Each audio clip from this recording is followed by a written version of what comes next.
getting ready to buy a house, there are some things that you need to know before you do. Having done a bunch of pre-approvals today, I can tell you one of the biggest challenges is debt to income ratio right now.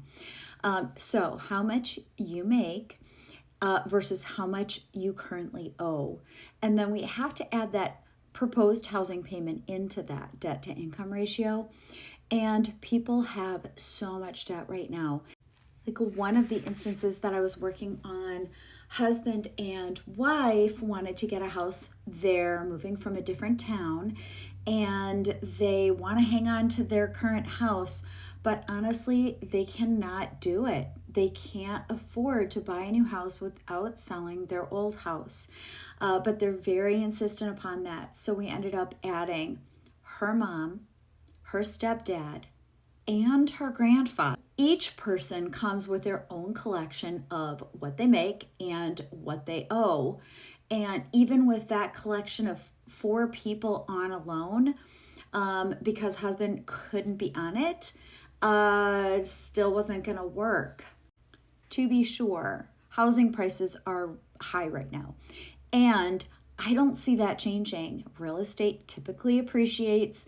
It's going to probably continue to appreciate, may slow down just a bit as we see some relaxed regulations on building new homes, but it's going to take at least a couple of years for us to start to see the results of that. And also, yes, interest rates are still higher than we might like them to be. That said, it's going to take time and changes to our economy to start to see a difference with that as well.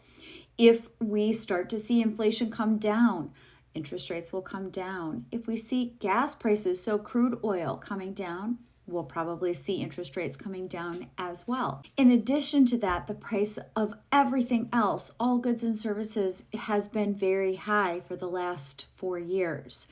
And because of that, I think there is an all-time high in credit card debt. Once you get behind the 8 ball with those credit cards, it's really hard to pay them off and get out from under it.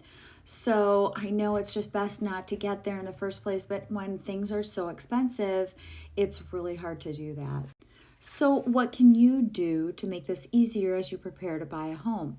Well, one, before you start, take a good hard look at the loans and other debt that you have and see what you are capable of paying down. School loans, you can negotiate a different payment. That might be something that you can look into.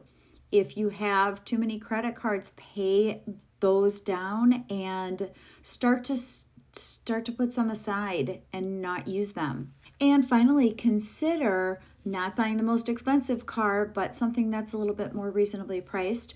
And I know, that's a tough one. That's really hard for most people. I know you, but are you going to live in your car or do you want to live in a house?